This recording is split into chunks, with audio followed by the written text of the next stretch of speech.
Modern DCM convent school वामनीखेड़ा पिछले 12 वर्षों से शिक्षा के क्षेत्र में उल्लेखनीय योगदान दे रहा है, जो कि वामनीखेड़ा सलौटी रोड पर स्थित है। वहीं मॉडर्न डीसीएम कॉन्वेंट स्कूल वामनीखेड़ा के संचालक सतीश कुमार जी ने कहा कि बिना किसी admission fees, annual fees, building charge व विजुअल के खर्चे न लेकर के केवल कम से कम मासिक फीस पर बच्चों को पढ़ाया जा रहा है, ताकि गरीब से गरीब बच्चा भी शिक्षा से वंचित न रहे। और वामनीखेड़ा वासियों के विद्यार्थियों के लिए मुफ्त बस सेवा भी उपलब्ध कराई जा रही है। प्रिय अभिभावक गण देर किस बात की, तो एक बार मॉडर्न डीसीएम कॉन्वेंट स्कूल वामनीखेड़ा जरूर विजिट करें, जहां पर बच्चों को अच्छी शिक्षा दी जा रही है। सत्र 2025 में जवाहर नवोदय विद्यालय में नक्शवा नव्या 2 बच्चों का चयन हुआ। मॉडर्न डीसीएम कॉन्वेंट स्कूल वामनीखेड़ा विगत वर्ष नई बिल्डिंग में उत्तम सुविधाओं के साथ शिक्षा के साथ साथ खेल व अन्य एक्टिविटी भी उपलब्ध करा रहा है। आइए सुनिए क्या कहना है स्कूल संचालक सतीश कुमार जी का इस इंटरव्यू के माध्यम से। एसएस न्यूज का अपने विद्यालय के प्रांगण में पहुंचने पर बहुत बहुत धन्यवाद करता हूं। सर, बात करें शिक्षा को लेकर तो कितने वर्षों से आप शिक्षा देने का काम कर रहे हैं? देखो, शिक्षा क्षेत्र में मुझे कम से कम 15 साल हो चुके हैं और मेरे जो मैंने जब भी संचालन किया है मुझे 12 वर्ष हो चुके हैं और मैं विद्यालय का संचालन कर रहा हूं। और मेरा एक ही मानना है कि हर बच्चे को शिक्षा देनी चाहिए। मेरी नजरों में आज के टाइम में क्या है, मैंने बहुत से संचालकों को भी देखा है, वो पैसे को कहीं ना कहीं महत्व देके चल रहे हैं, लेकिन मैं नहीं चाहता कि कोई भी गरीब पैसे के अभाव के कारण में शिक्षा से वंचित रहे। सर, बात करें, आपने शिक्षा को वंचित को लेकर बात की, आजकल पेरेंट्स पे बेफजूल खर्चे स्कूल वाले थोपते हैं, क्या कहना चाहोगे? किस तरीके की जो फीस स्ट्रक्चर है आपका, किस तरीके का स्कूल? देखो सर, सबका मानना अपना अपना अलग है।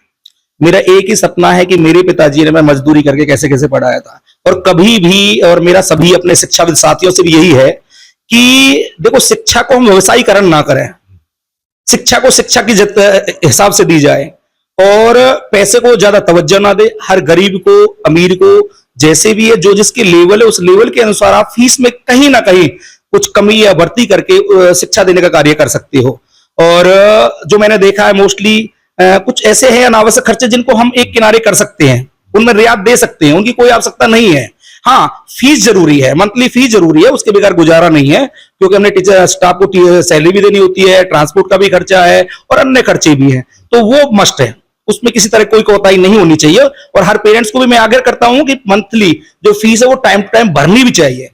देखिए, दिन प्रतिदिन स्कूल बढ़ते जा रहे हैं और जो स्कूल वाले हैं वो बेफिजूल खर्चे जैसे कि एडमिशन चार्ज, एनुअल चार्ज लेते हैं, क्या आग्रह करना चाहोगे पेरेंट्स, क्योंकि एडमिशन का दौर है? देखो सोनू जी, आपके संज्ञान में भी होगा और पूरे मेरे ख्याल से यहाँ पूरे इलाके में ये चीज पता है कि 2015 से जब मैंने शुरुआत की थी तो उससे पहले एडमिशन चार्ज, एनुअल चार्ज और कई अनावश्यक खर्चे लिए जाते थे। मेरा एक ही मकसद था कि हर गरीब को शिक्षा मिले। तो मैंने जब 2015 में शुरुआत की तो एडमिशन नामक जो ये चीज थी, एनुअल नामक जो चीज थी, इनको बिल्कुल रियायत देते हुए निःशुल्क सेवा की है और मंथली फीस पर बच्चों को शिक्षा देने का मैंने अब तक कार्य किया है। यहां तक कि आपके माध्यम से मैं ये भी बताना चाहता हूं कि जो बस्ती में जिसमें मैंने जन्म लिया है, उस बस्ती पर मुझ पर कर्ज है कि मैंने वहां खाया पिया, मेरा पालन पोषण हुआ, तो उस चीजों को देखते हुए मैंने बस्ती माता के लिए बिल्कुल ट्रांसपोर्ट सुविधा भी बिल्कुल निःशुल्क कर रखी है। ट्रांसपोर्ट चार्ज भी कुछ नहीं है, केवल महीने की फीस है। तो मेरा अपने इन साथियों से भी निवेदन है कि क्यों ना हम अपनी भारत भूमि को, इस भारत संस्कृति को, इस भारत देश को आगे ले जाए। क्या हम अपने लेवल से शिक्षा को शिक्षा की तरह दे सकते हैं? क्यों इसको व्यवसायीकरण दें, क्यों इसको व्यवसाय बनाएं? देखिए, स्पष्ट तौर पर सर का कहना है कि कोई भी गरीब शिक्षा से वंचित ना रहे, और जैसा कि और स्कूल वाले एडमिशन, एनुअल चार्ज बेफिजूल के खर्चे लेते हैं, सर का कहना है कि मंथली फीस भरें और अपने बच्चे को शिक्षा दिलाने का काम करें। जैसे कि वामनीखेड़ा वासियों को ट्रांसपोर्ट जो सुविधा है उसका भी जो सर है वो किराया नहीं लेते, और पिछले 11-12 वर्षों से शिक्षा के क्षेत्र में कार्य कर रहे हैं। एडमिशन, एनुअल जो मॉडर्न डीसीएम कॉन्वेंट स्कूल की तरफ से नहीं लिया जाता और मंथली फीस पर बच्चों को पढ़ाया जाता है, ताकि बच्चे शिक्षा से वंचित